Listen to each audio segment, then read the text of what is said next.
Yeah, so thank you very much for joining us. Our talk tonight is Get Unstuck, From Surviving to Thriving with D'Layne Benson. D'Layne is a registered nurse and a life coach who lives in Hailey. Her passion for facilitating personal growth and healing in others is backed by decades of experience in the fields of wellness and healthcare. So please join me in welcoming D'Layne Benson. Thank you. Welcome, everybody. I'm glad to see you here tonight. Yes, my name is D'Layne, and I'm a registered nurse. I worked at the hospital in Ketchum for 12 years, and then have recently just started my own business. So I'm just excited today to talk to all of you a little bit about learning how to get unstuck and to go from surviving to thriving. D'Layne, you may need to speak up a little bit. Okay, I can do that. And yeah, I think we'll just start at the very beginning of how do I have expertise in survival, in getting unstuck, all of that. And my story really starts back in 2020. And in the spring of 2020, as we all know, COVID hit this community. And at the time, I was still working at the hospital full time. And you can imagine that sets off everything, all the alarm bells, because the hospital shut down. We didn't know what was going to happen. Were we going to get shipped to Twin Falls and have to work? Are we going to get paid? What's happening? And it was just this constant chaos. And then that was layered upon the fact that my husband had had a terrible traumatic brain injury. And so he was recovering from that. He had PTSD. And so all of that was combining for just kind of a chaotic home situation as we're trying to figure everything out. And then, wouldn't you know it, right as soon as COVID hit, my dad got diagnosed with 2 different types of cancer, and independent of one another, not it metastasized. Somehow he managed to get 2 different types. He lives on the other side of the country, so I'm trying to call in to his appointments. He's getting appointments canceled. He can't get surgery because COVID, yet again. And then another layer was that I have a stepson. He was in 8th grade, and so of course, what do we do about school? Trying to figure out all of that. I'm trying to learn algebra, which that was long gone. And all these quadratic equations, everything, I was like, I don't even know what's happening. So there was the next layer. And then the very top, just cherry on top, was that I had just started getting perimenopause symptoms. And mine manifest as anxiety. So on top of all the crazy, all the chaos, I have a layer of anxiety that's coming out of nowhere that I've never experienced before. And so that was really when I started to shift out of being someone who's thriving and really enjoying my life to someone who was just trying to get by day to day. And I really stepped into this part of fearing what's the next thing to come? What is it this time? Because I just knew I was starting to anticipate one more tragedy, one more thing, one more thing. And so it just put me into this place of being stuck. And at that point, it got so bad that finally I decided I've got to do something. So I started to do research through nursing and just doing anything I could to try to break out of that cycle. And what I learned over time was that it really comes down to nervous system regulation. And so that's what I'm going to get into tonight, is really explaining how nervous system regulation applies to feeling stuck and feeling like you're in a survival mode.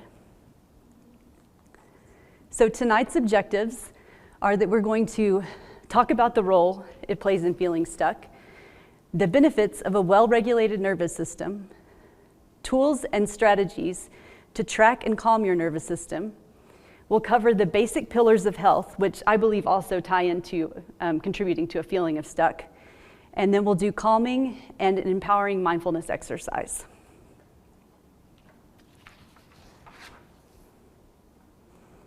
So we're just going to start with the very basics here.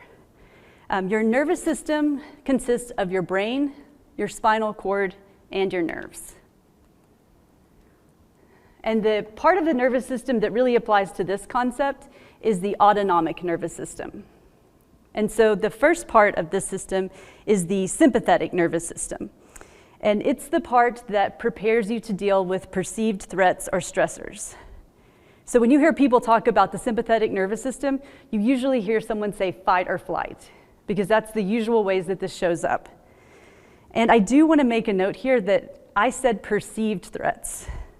In modern times, this function has become highly dysregulated in many people because we have so many things that feel threatening to us, but they don't truly endanger our lives in any way.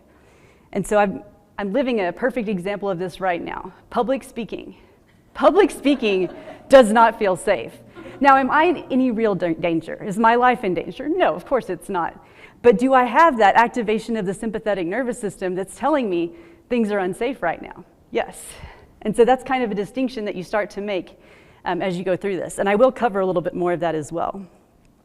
When your fight or flight response is activated, your heart rate increases, your airways open wider, stress hormones like adrenaline and cortisol are released, and blood is diverted to your vital organs and muscles to support you to respond to this perceived threat. What a lot of people don't know is that there's two other manifestations of sympathetic nervous system activation. One of those responses is fawn. In this response, you're trying to make yourself look more desirable to a perceived threat. A real-life example of this would be if you have a family member who can be really confrontational at family events.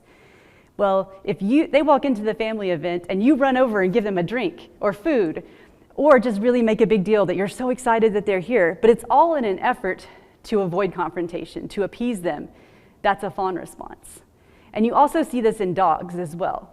When you see a dog lay down on their back and get that really non-aggressive posture, they're showing the other dog that they aren't aggressive and they're fawning to them to show them, don't mess with me, I'm good, I'm sweet, it's fine. So there is one more lesser known response, and that's the freeze response. And this one's an interesting one because when you're frozen, biologically you are all ramped up inside, but your body isn't moving that much because in biological terms, you're trying not to be seen. The freeze response is common in feeling stuck and overwhelmed. And if you take a moment to reflect, you might be able to make the connection between times you felt particularly overwhelmed and when you have felt frozen. There's also a link between the freeze response and procrastination, especially in people with perfectionist tendencies. A person can build up so much anxiety about an upcoming project or a to-do list that they go into a freeze response that leads to procrastination. Also, when considering the freeze response, you should know that some of the manifestations of it can be really sneaky. Numbing is a very common freeze response, and there are many types of numbing. It can be done with drugs, food, TV, social media, really any activity that serves as a means for you to check out and avoid your emotions. So that's the first way that we feel stuck or overwhelmed, is by having a freeze response triggered by our sympathetic nervous system. But there are other ways too, so we'll return to the autonomic nervous system to learn more. So now we'll be switching over to the other side of the slide, the parasympathetic nervous system.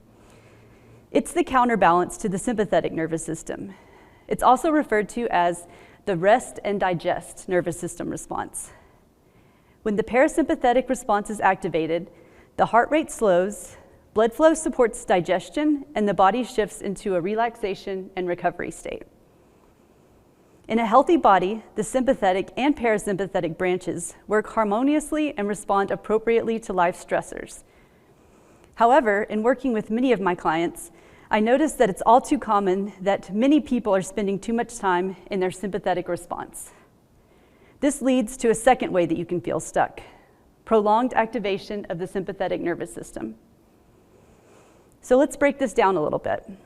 If we are in fight, flight, freeze, or fawn, the accompanying responses use up a great deal of our energy. And if we're stuck in these responses all day, every day, you have to think about the implications this has on your body. You're going to have a lot of muscle tension and energy loss. It's highly likely that you'll start overthinking. When you feel so on edge, your brain keeps going and going. You might find yourself catastrophizing or hyper-focusing on the negative. Or you might develop nervous habits like pacing that also contribute to draining your energy. And then there is a lesser known response that happens as well. It's called the cell danger response. It's related to an organelle in our cells called the mitochondria. The mitochondria have many functions. One of their well-known functions is that they create energy to run our cells. The lesser-known function is that they're involved in a metabolic response that's meant to keep the cell's hosts from harm. If you're in a constant state of sympathetic nervous system activation, your cells, instead of using energy for the mitochondria efficiently, are using the body's energy in that cell danger response. It leaves you with less and less energy over time. And one thing to note too is that the cell danger response is inflammatory. So when it happens, it creates inflammation and a hormone cascade that goes all over your body. Studies now show that a state of chronic inflammation is terrible for your health, and it increases your chances of getting chronic illnesses, as well as exacerbating any health problems that you may already have. One last thing to consider is that it's scientifically proven that when you're in a deep sympathetic nervous system response, your rational brain actually turns off. You go into a more primal area of your brain that doesn't have the ability to make rational decisions. This can affect your life by causing you to have poor decision making, which can lead to wasted time, wasted energy, and even wasted money.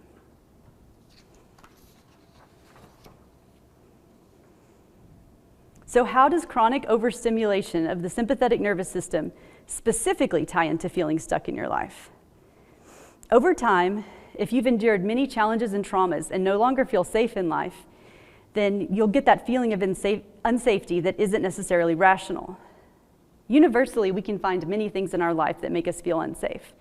The experience of the pandemic, the erosion of courtesy and kindness in general society, and to be totally honest, the scary state of driving these days, they can all contribute.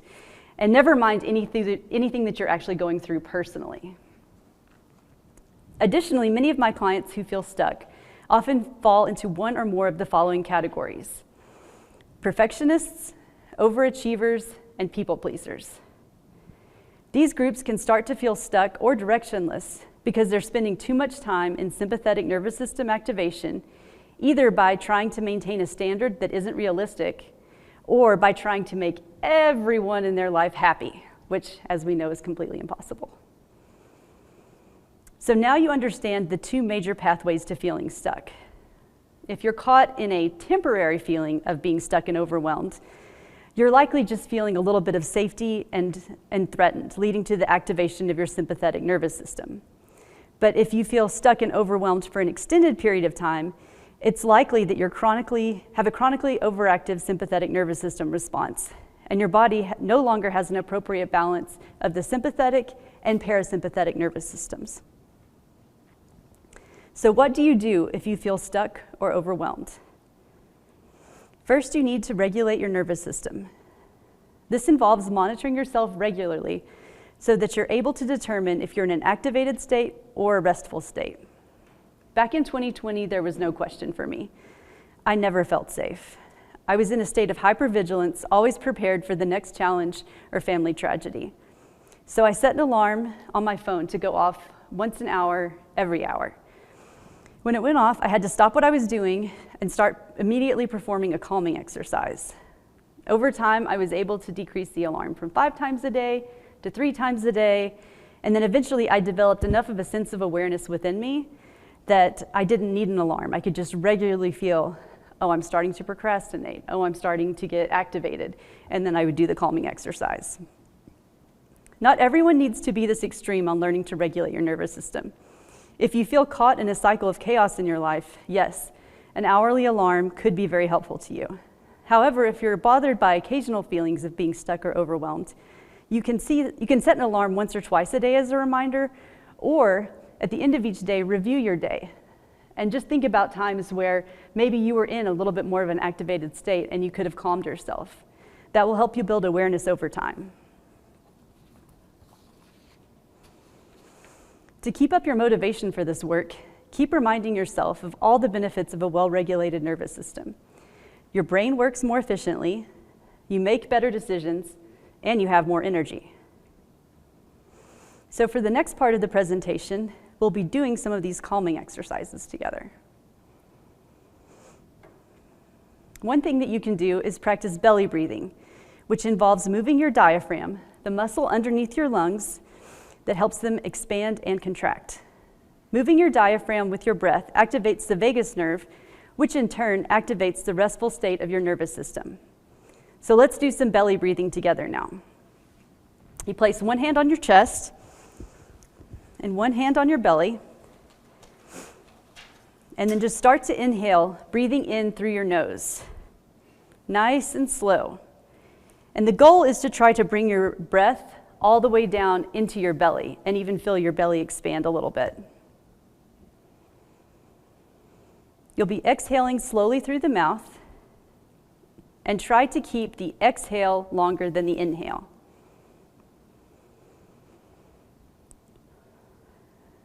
And you can further increase the restful activation of your nervous system by exhaling with pursed lips, like you're breathing through a straw.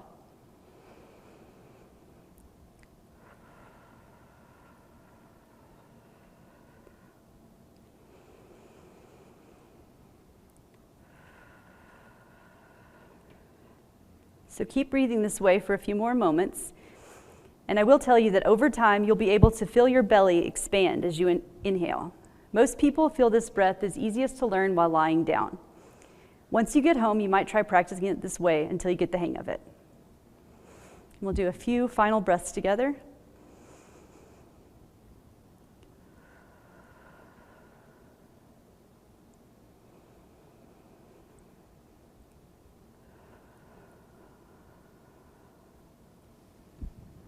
All right. And now for the next technique, it's cold exposure. And this one's really easy. You can either take an ice pack and put it on your chest or on the back of your neck, or you can just splash your face with cold water. There actually is science behind that old thing that we do of splashing our faces with water. It does activate the vagus nerve and put you into the parasympathetic nervous system activation. One more tool that you can use to calm your nervous system is the 5 senses observation. This is a tool that helps cultivate a feeling of being present in the moment, which helps you feel more restful and clear. I'd love it if everyone can practice as I go through the instructions. I personally like to start with vision. Start by looking around and noticing all of the colors that you can see.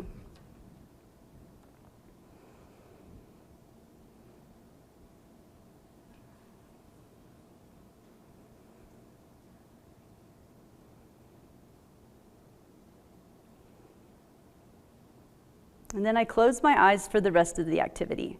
First, I see if I can taste anything in my mouth. Maybe I recently ate or just brushed my teeth.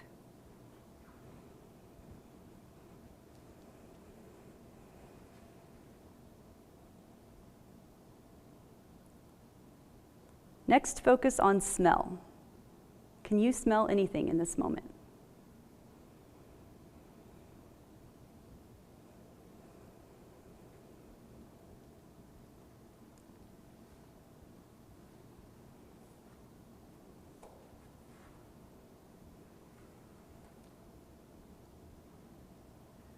Now move on to your hearing. You can begin by noticing sounds that are close to you, and then eventually move your awareness out further and further.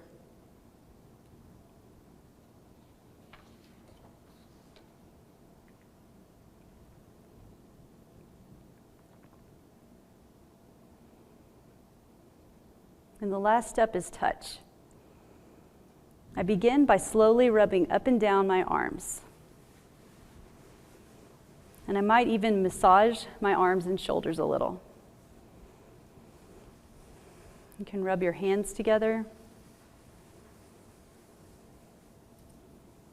And then I move to the top of my legs, just rubbing those up and down as well. Really feeling that being present in your body. And you can even incorporate running the backs of your hands over your face, running from your chin and up past your ears. And just keep taking those nice, slow, deep breaths as you do this.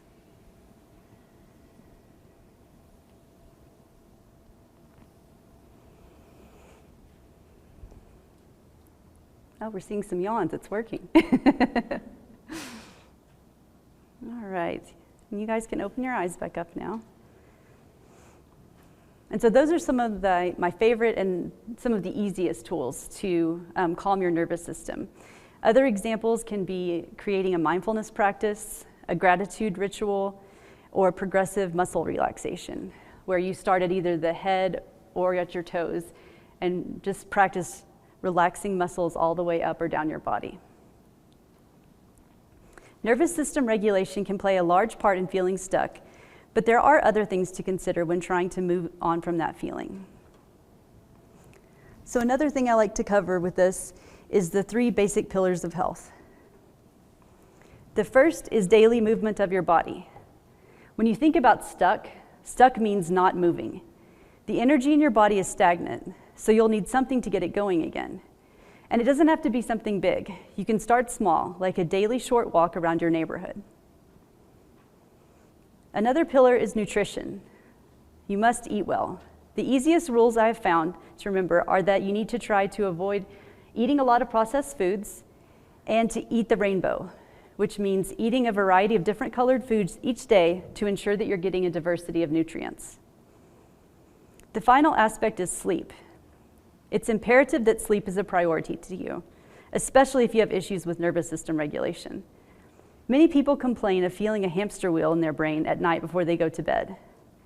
The Insight Timer is a great free app that has mindfulness exercises to help you go to sleep. Some people find it helpful to journal everything that's on their mind in an effort to get it out, and I've also found that the emotional freedom technique can be very helpful with this as well. My hope for you for tonight is that you take this information and have a look at your life. Did some of this resonate with you? If so, let's make a commitment right now for you to start this practice and frequently assess and calm your nervous system. So before we get to the final portion of our workshop, I'd love to hear if some of you have any insights or any questions at this point. Yes? Why do you use the back of your hands? You can use front or back of hands, honestly. Oh, right, yes. Yes, we had a gentleman ask why we use the back of the hands when soothing on the face. And honestly, it comes back to my nursing days because I know a lot of the surfaces that we touch, and I took microbiology, so I know what's living there. So it feels better to do it with the back side. It's just a personal preference, honestly. Yes. Yeah, does anybody else have any questions?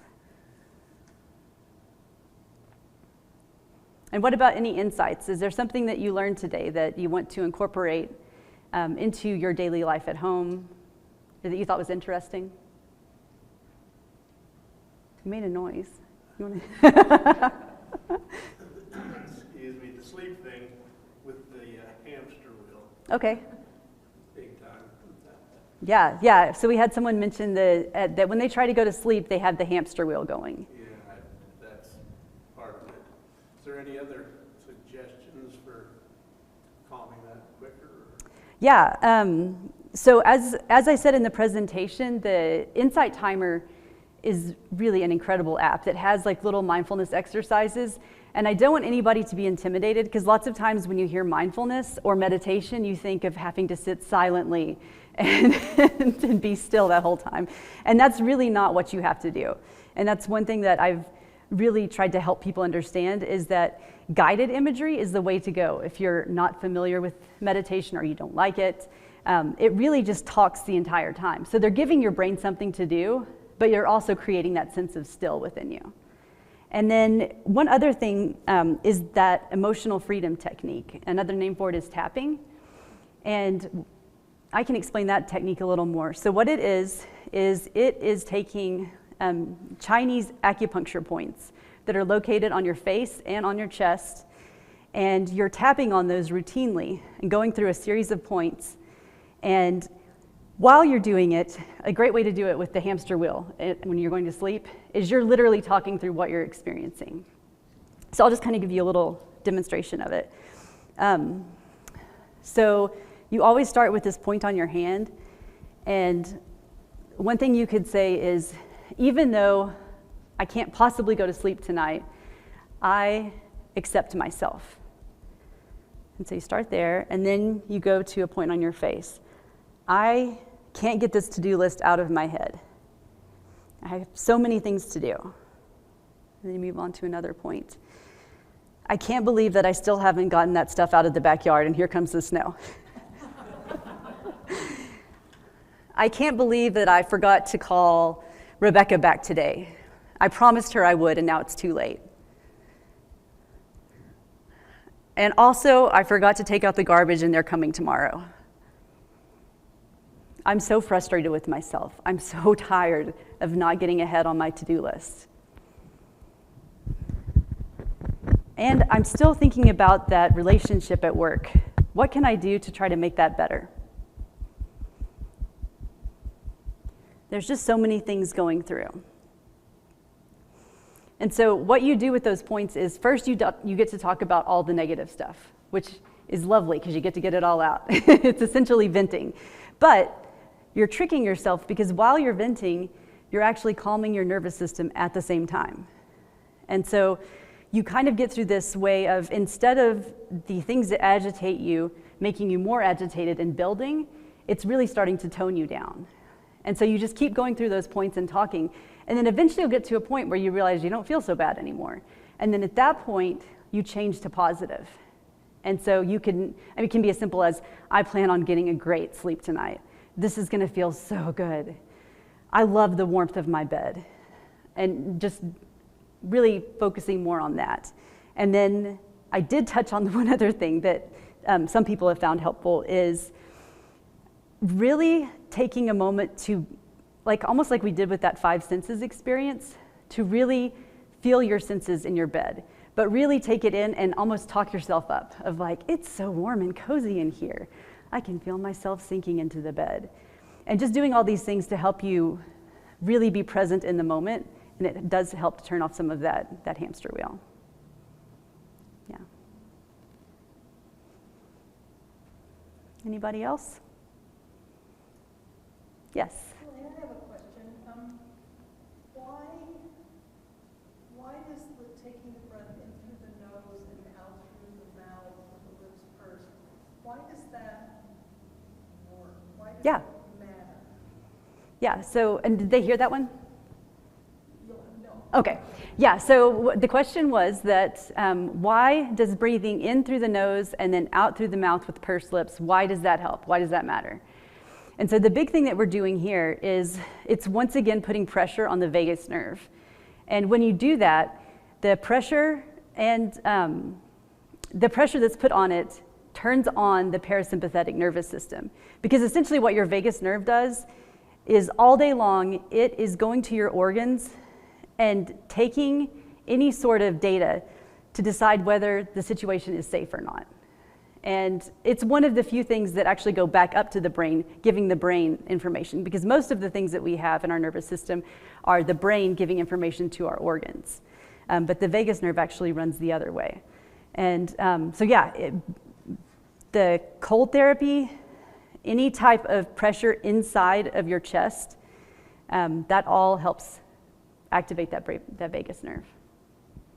Yes? Just a follow-up question. Yeah. Where is the vagus nerve? It runs through your entire, where is the vagus nerve is the question, and it runs through your entire body. It literally is all the way down, essentially running to, I believe, most of your organs. Yeah. But yeah, it's called the vagus nerve because it was named for the word vagabond, that it wanders throughout your body. And I believe it is the longest nerve in the entire human body.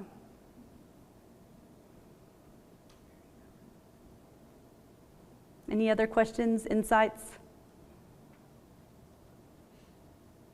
All right. So now, what we'll be doing is a guided mindfulness exercise. So it's kind of like we talked about, we're doing meditation, but we're not just going to be simply sitting silently. And what we're also going for here is we're going to be trying to cultivate a little bit more of a sense of confidence and empowerment for you, because often that's affected when we are feeling stuck. Our confidence goes down and we don't feel empowered to change anything in our life. So if everybody wants to just get nice and comfortable, and if it feels comfortable for you, you can close your eyes. And we'll just start in that initial breathing again, that belly breathing, pulling the air in through your nose Just trying to get that diaphragm moving.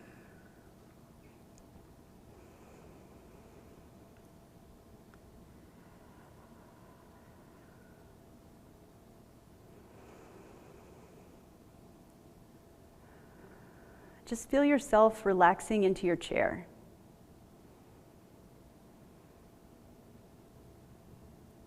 Set an intention to be letting go of everything that you're carrying with you right now.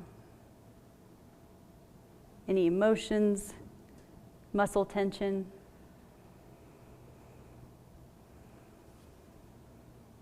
Just feeling things release. Notice if your jaw is tight, or maybe your shoulders are pulled up. If you need to wiggle around a little bit just to let everything loose, you can.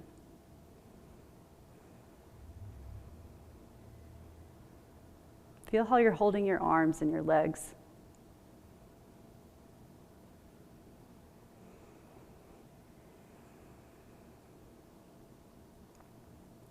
And then just start to slowly move from the top of your head, scanning down your body all the way to your toes.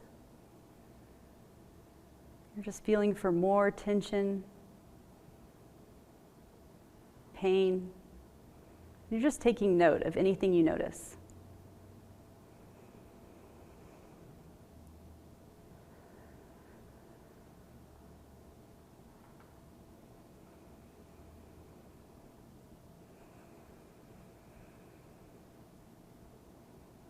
But you can feel yourself starting to feel really present in the now. Here in this room, in this place of safety.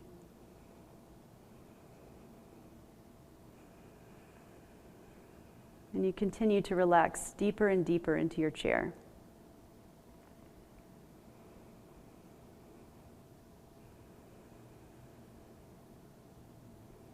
Then I'd love for you to try to picture a time in your life where you felt confident, or where you felt proud of an accomplishment that you had.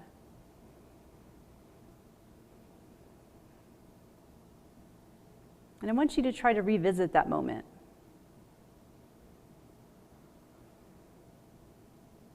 And go through those 5 senses of that moment. Where were you? Could you hear anything in that moment? Smell anything?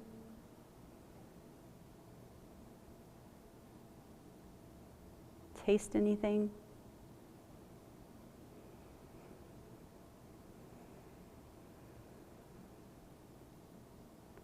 What did you see, and what were you experiencing in that moment?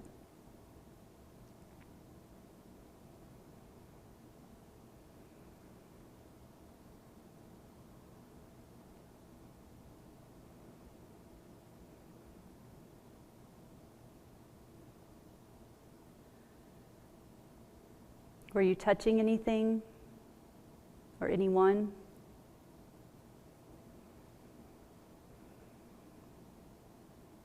And I'd love for you to try to dive into how you really felt in your body in that moment.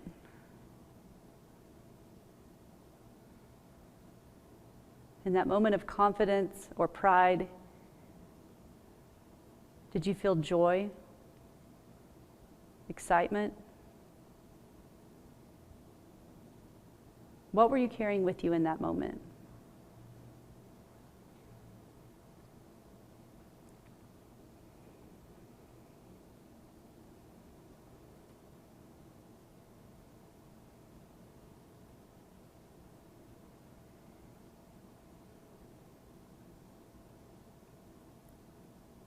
When we have these beautiful experiences, we're able to revisit them again through mindfulness. And you can channel this feeling whenever you want it by doing this technique.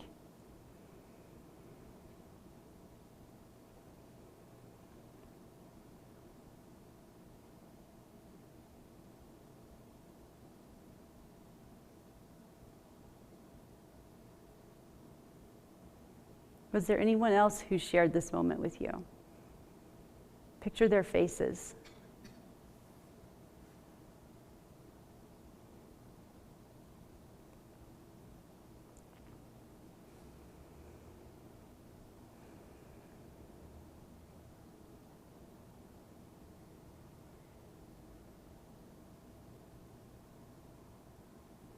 And just know that the personal power within you that helped you get to that moment is still within you now. Sometimes we get distracted. Sometimes life beats us down. But that power didn't go anywhere.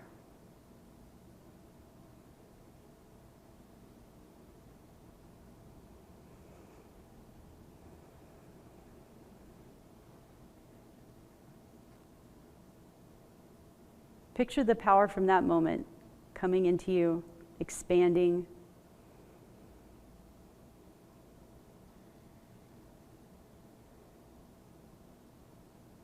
You might even picture it as a yellow light inside your body. While you're focusing on it, it starts to get brighter and brighter.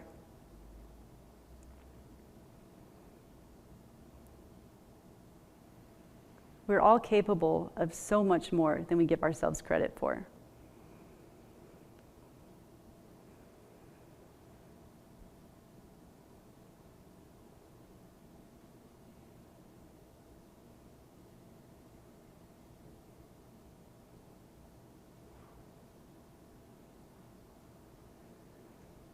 And now, as you see this power center getting brighter and brighter,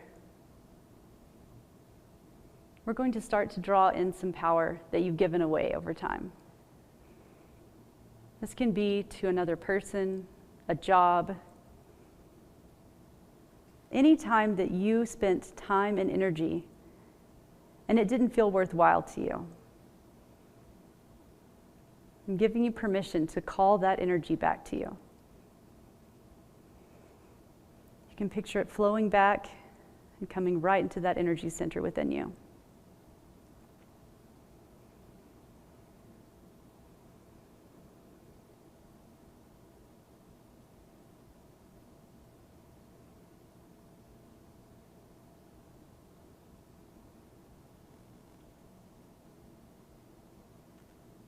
Today we're creating a belief within us that anytime we feel stuck, whether it's short-term or long-term, we have the ability within ourselves to get out of it.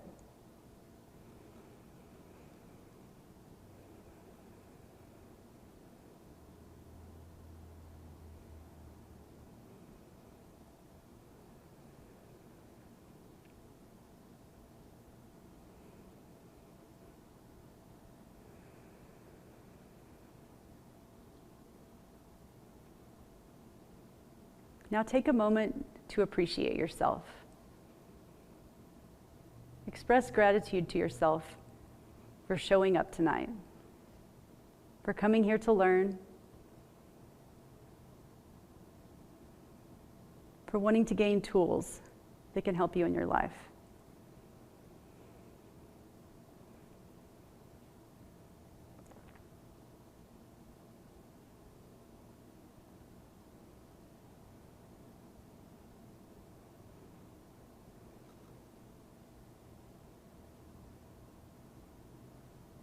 And I challenge you in this moment just to take a little bit of time and determine if there's something that you'd like to change in your life.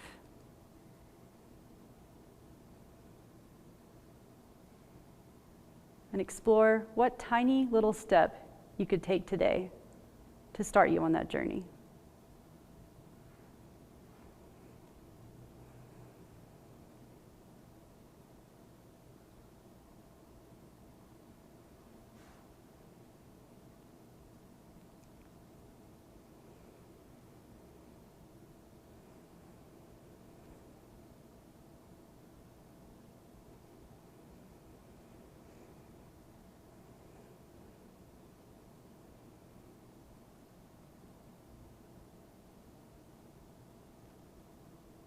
Now slowly start to bring your focus back to your lungs. Start to feel that expansion and contraction within them. Focus on the temperature of your breath. Does the temperature feel warmer coming out of your mouth than it does breathing in through your nose?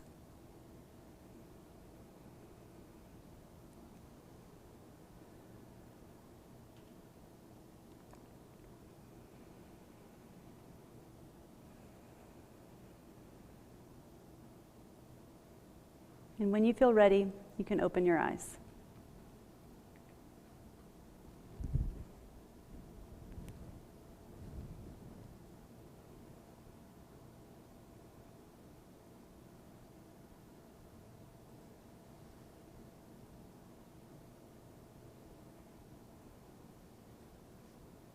So hopefully that gave everyone just a little bit of a taste of the power that is within us at all times.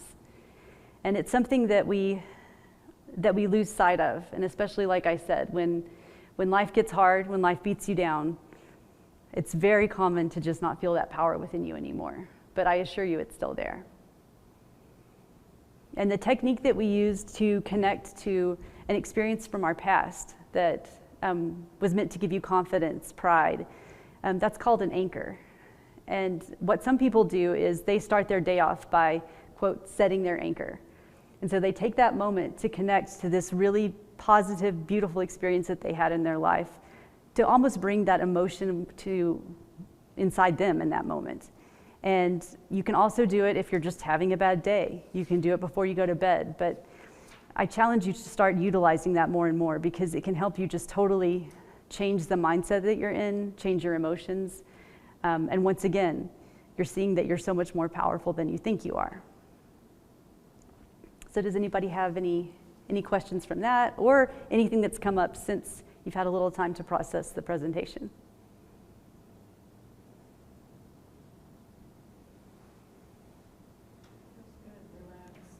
Good.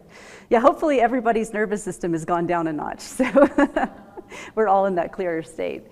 And yeah, I think once you start to think about the nervous system in these terms, it can really change how you perceive things.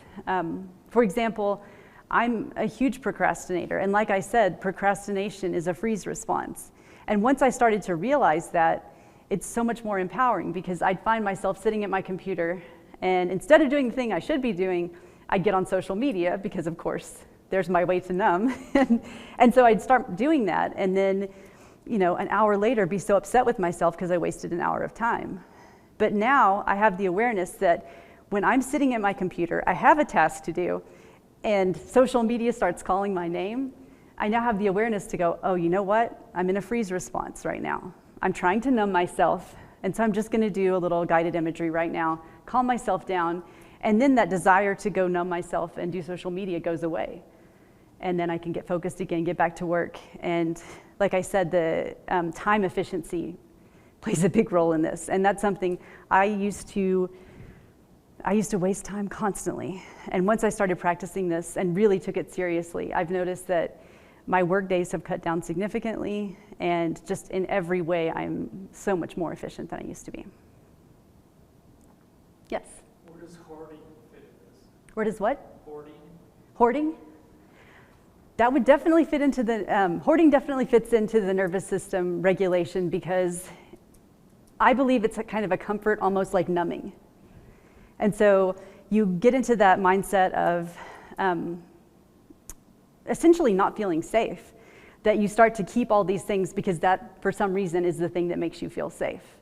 And then over time, it just gets worse and worse. And all of these things magnify. That's one thing that I've learned is what might not be a problem in your 20s is only going to essentially get amplified as you go through your years.